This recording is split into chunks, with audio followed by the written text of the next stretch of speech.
नमस्कार, बहुत स्वागत है आपका ओंकार न्यूज में। मैं हूं आपके साथ ज्योति यादव। तो बुलेटिन की शुरुआत करेंगे दिल्ली एनसीआर की खबरों के साथ।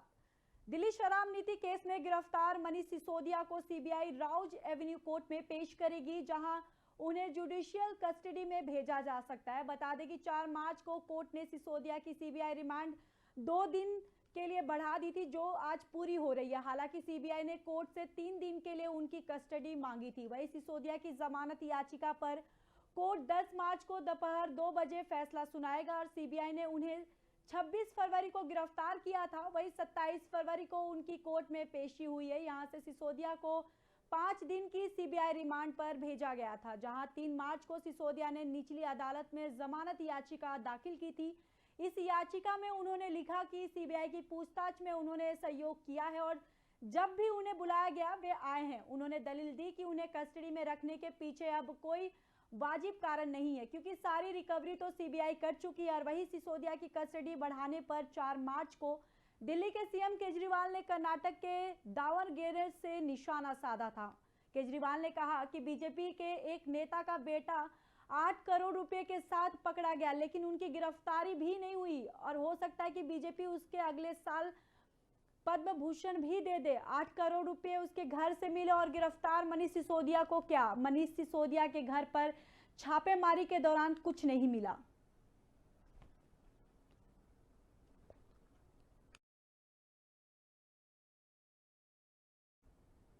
तो बता दें कि 27 फरवरी को उनकी कोर्ट में पेशी होनी थी। यहां से सिसोदिया को 5 दिन की सीबीआई रिमांड पर भेजा गया था, जहां पर 3 मार्च को सिसोदिया ने निचली अदालत में जमानत याचिका दाखिल की थी, जहां पर इस याचिका में उन्होंने लिखा कि सीबीआई की पूछताछ में उन्होंने सहयोग किया है और जब भी उन्हें सीबीआई ने बुलाया है वे आए हैं। उन्होंने दलील दी कि उन्हें कस्टडी में रखने के पीछे अब कोई कारण नहीं है, क्योंकि सारी रिकवरी तो सीबीआई कर चुकी है। और वही सिसोदिया की कस्टडी बढ़ाने पर 4 मार्च को दिल्ली के सीएम केजरीवाल ने कर्नाटक के दावणगेरे में निशाना साधा था। उन्होंने कहा कि बीजेपी के एक नेता का बेटा 8 करोड़ रुपए के साथ पकड़ा गया, लेकिन उसकी गिरफ्तारी अभी तक नहीं हुई है।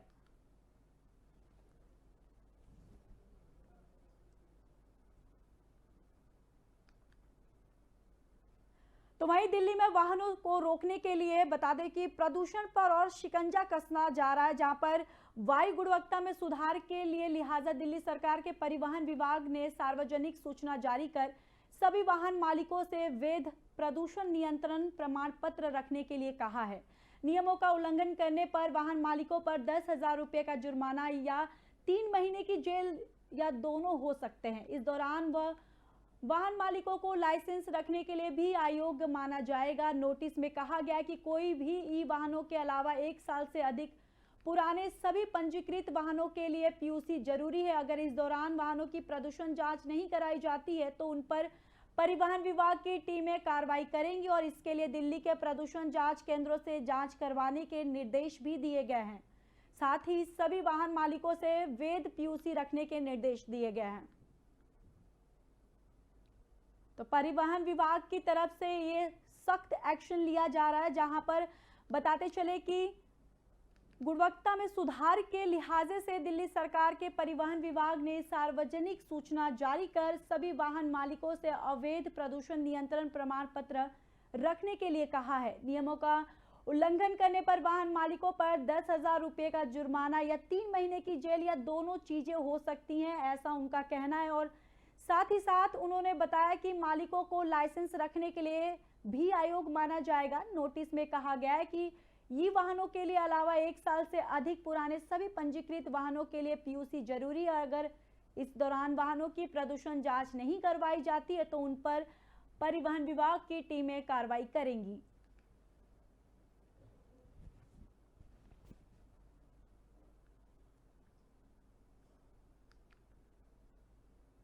तो वहीं लंबे समय से आश्रम फ्लाईओवर खुलने का इंतजार कर रहे लोगों के लिए खुशखबरी है। दरअसल आश्रम फ्लाईओवर को फिर से वाहनों के लिए खोल दिया जाएगा। इससे नोएडा और दिल्ली के लोगों को बड़ी राहत मिलेगी। दिल्ली के मुख्यमंत्री अरविंद केजरीवाल इसका उद्घाटन करेंगे।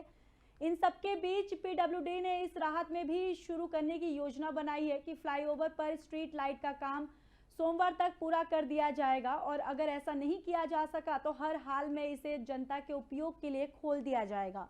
वही ताजा जानकारी के मुताबिक सराय काले खां की ओर से आश्रम जाने वाले लोग अभी इस फ्लाईओवर का उपयोग नहीं कर सकेंगे। इसकी मुख्य वजह फ्लाईओवर के चढ़ने के स्थान के ऊपर से गुजर रही है। बिजली की हाई टेंशन लाइन और लाइन को हटाने के बाद ही इसे शुरू किया जा सकेगा। इस कार्य में लगभग 2 महीने का समय लग सकता है और वहीं आश्रम से सराय काले खां और डीएनडी से आश्रम की ओर आवाजाही के लिए यातायात सोमवार से शुरू कर दिया जाएगा और इससे लोगों को राहत जरूर मिलेगी। लेकिन अभी फ्लाईओवर पर केवल हल्के वाहनों को ही गुजरने की अनुमति मिली है। तो आश्रम फ्लाईओवर का अरविंद केजरीवाल आज उद्घाटन करेंगे और बता दें कि ये लोगों के लिए काफी एक खुशखबरी है, क्योंकि इससे नोएडा और दिल्ली के लोगों को बड़ी राहत मिलेगी। और वहीं इस फ्लाईओवर का बताते चले कि उद्घाटन अरविंद केजरीवाल करेंगे और इसी बीच पीडब्ल्यूडी ने इसे रात में भी शुरू करने की योजना बनाई है कि फ्लाईओवर पर स्ट्रीट लाइट का काम भी पूरा कर दिया जाएगा। अगर ऐसा नहीं भी हो सकता है तो भी हर हाल में जनता के लिए इस रास्ते को खोल दिया जाएगा। और वहीं ये भी बताते चले कि सराय काले खां की ओर से आश्रम जाने वाले लोग अभी इस फ्लाईओवर का उपयोग नहीं कर सकेंगे। इसकी मुख्य वजह फ्लाईओवर के चढ़ने के स्थान के ऊपर से गुजर रही बिजली की हाई टेंशन लाइन है।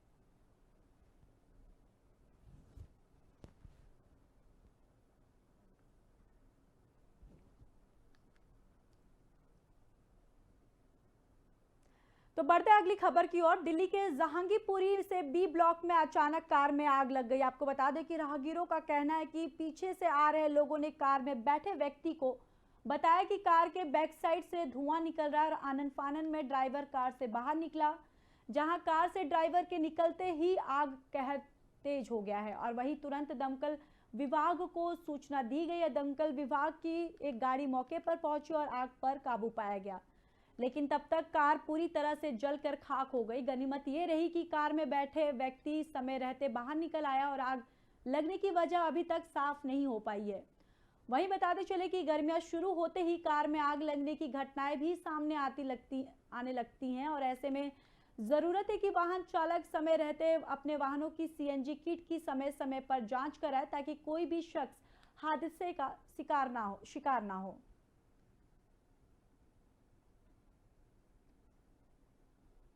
तो बता दें कि दिल्ली के जहांगीरपुरी से सी ब्लॉक में अचानक कार में आग लग गई है, जहां पर राहगीरों का कहना है कि पीछे से आ रहे लोगों ने कार में बैठे व्यक्ति को बताया कि कार के बैक साइड से धुआं निकल रहा है, जिसके बाद आनन फानन में ड्राइवर कार से बाहर निकला और कार से ड्राइवर के निकलते ही आग ने एकदम तेज हो गई और वही तुरंत ही दमकल विभाग को सूचना दी गई, जहां पर दमकल विभाग की एक गाड़ी मौके पर पहुंची और आग पर काबू पाया गया।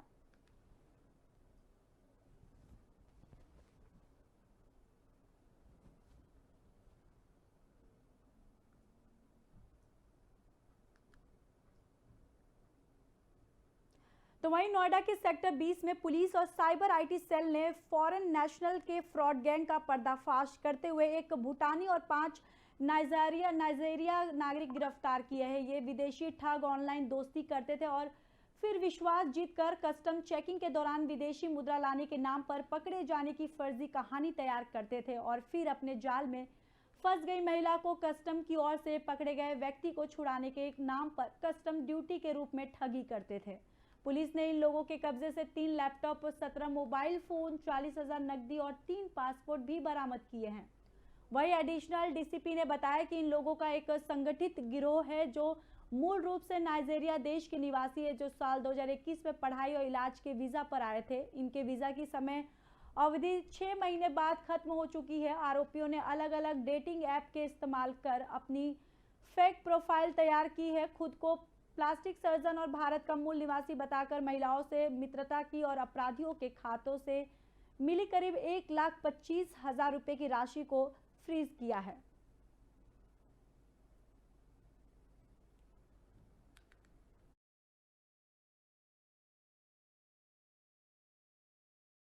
आज 6 आरोपी पकड़े गए हैं, जिसमें से 5 नाइजीरिया के हैं और एक लेडी भूटान से है।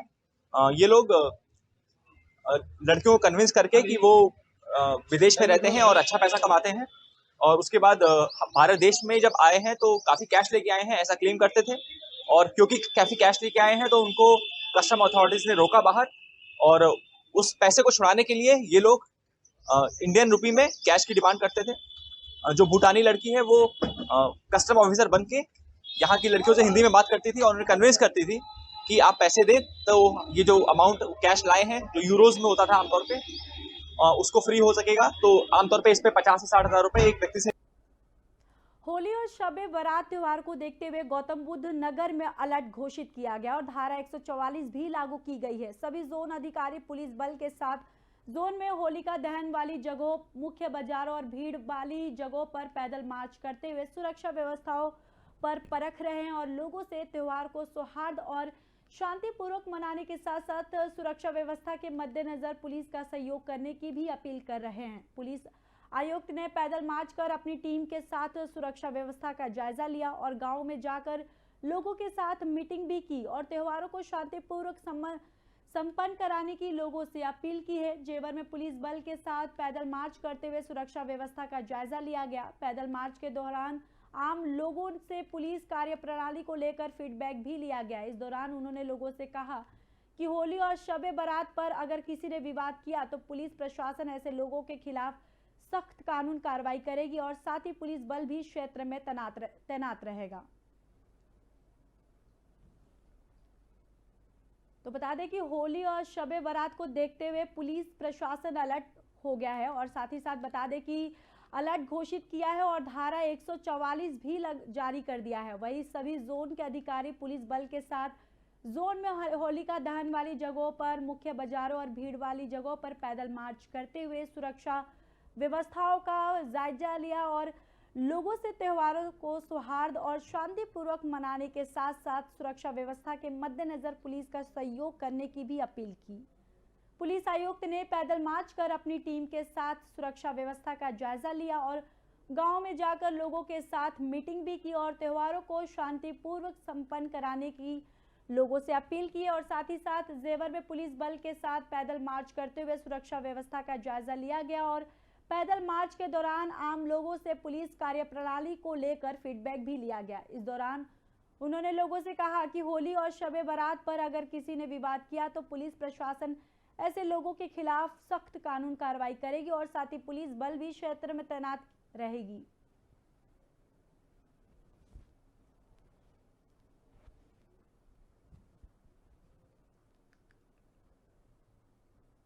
ग्रेटर नोएडा में पुलिस ने शातिर अपराधी को पकड़ने में कामयाबी हासिल की। आरोपी एनसीआर में मोटरसाइकिल चोरी की वारदात को अंजाम दिया करता था। पुलिस के आला अधिकारी का कहना है कि पुलिस रूटीन चेकिंग अभियान कर रही थी, तभी पुलिस ने एक मोटरसाइकिल आते हुए दिखाई दी। पुलिस ने बाइक सवार को रोकने का इशारा किया तो बाइक सवार भागने लगा। पुलिस ने बाइक सवार का पीछा किया और बदमाशों को घेर लिया। घिरा हुआ देखकर बदमाश ने पुलिस टीम पर फायरिंग शुरू कर दी है।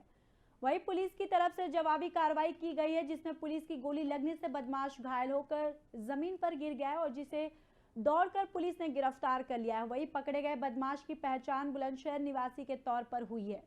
पुलिस ने बदमाश को इलाज के लिए अस्पताल में भर्ती करवाया गया है, जहां पर पुलिस के आला अधिकारी का कहना है कि पकड़ा गया बदमाश बड़ा ही शातिर किस्म का अपराधी और एनसीआर में मोटरसाइकिल चोरी की वारदातों को अंजाम दिया करता था। पुलिस ने पकड़े गए बदमाश के पास से चोरी की एक मोटरसाइकिल, अवैध तमंचा और जिंदा कारतूस भी बरामद किया है। तो बता दें कि ग्रेटर नोएडा की पुलिस को बड़ी कामयाबी मिली है। बताते चले कि मोटरसाइकिल आरोपी को उसने पकड़ा है और बताते चले कि पुलिस का आला अधिकारियों का कहना है कि पुलिस रूटीन चेकिंग अभियान कर रही थी, जहां पर तभी पुलिस ने एक मोटरसाइकिल आते हुए दिखाई दी और पुलिस ने बाइक सवार को रोकने का इशारा किया तो बाइक सवार भागने लगा। तो वही पुलिस ने बाइक सवार का पीछा किया और बदमाशों को घेर लिया और घिरा हुआ देखकर बदमाश ने पुलिस टीम पर फायरिंग शुरू कर दी और वही पुलिस की तरफ से जवाबी कार्रवाई की गई, जिसमें पुलिस की गोली लगने से बदमाश घायल हो गया और जमीन पर गिर गया है, जिसे दौड़कर पुलिस ने गिरफ्तार कर लिया है। पुलिस टीम द्वारा देर शाम संदिग्ध व्यक्तियों और वाहनों की चेकिंग के दौरान एक मोटरसाइकिल सवार को जब रोकने का प्रयास किया गया तो इसके दौरान न रुक करके पुलिस टीम पर फायरिंग की कार्रवाई की गई। पुलिस टीम द्वारा भी आत्मरक्षार्थ फायरिंग की गई। पुलिस से हुई मुठभेड़ के दौरान जो व्यक्ति पकड़ा गया, ये गौरव कुमार पुत्र राजेंद्र, मूल निवासी विराम चंद्रावली, थाना सिकंदराबाद, जनपद बुलंदशहर का है। वर्तमान में ये E336 गामा 1 थाना बीटा 2 ग्रेटर नोएडा में रहता है। पुलिस मुठभेड़ के दौरान इसके घायल हो जाने पर इसे तुरंत उपचारार्थ CSC बिस्तर ले जाया गया। इससे हुई पूछताछ से स्पष्ट हुआ है कि इस अभियुक्त का एक बृहद आपराधिक इतिहास है।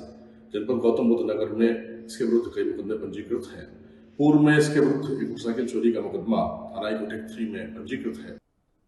चलिए बढ़ते अगली खबर की ओर। डिजिटल होने के साथ ही देश भर में साइबर ठगी के मामलों ने जमकर बढ़ोतरी की है। आपको बता दें कि वजह दिल्ली पुलिस की साइबर क्राइम यूनिट के पास हर दिन औसत 650 शिकायतें आती हैं। देश के दूरदराज इलाकों में बैठे साइबर ठग हर रोज नए तरीके से वारदात को अंजाम देते हैं और भोले भाले लोगों को इन शातिरों का जाल में फंसकर न सिर्फ अपनी गड़ी हुई कमाई गंवाते हैं बल्कि भारी मानसिक प्रताड़ना भी गुजारते हैं। और वही कई मामलों में कुछ लोग परेशान होकर जान भी दे चुके हैं। यही वजह है कि दिल्ली पुलिस साइबर ठगी के मामलों को लेकर बहुत गंभीर है और हर जिले में साइबर थाना बनाया गया है। इसके अलावा दिल्ली पुलिस की IFSO जालसाजों पर नकेल कस रही है और IFSO यूनिट में एक स्टडी के मोटे तौर पर साइबर ठगी के 13 तरीकों को वर्गीकृत किया गया है। और वही IFSO के पुलिस उपायुक्त प्रशांत गौतम ने बताया कि ज्यादातर वारदात इनके ही इर्द गिर्द घूमती रहती है। देश भर में सबसे ज्यादा फर्जी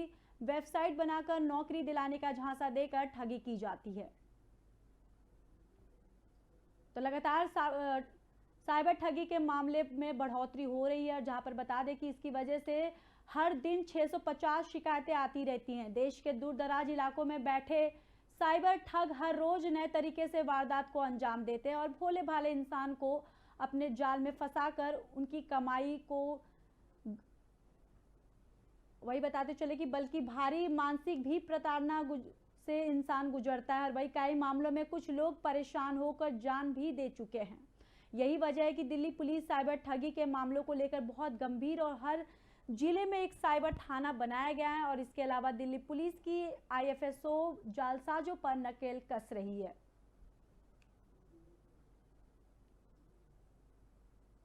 फिलहाल खबरों में इतना ही। बाकी खबरों के लिए देखते रहिए ओंकार न्यूज़।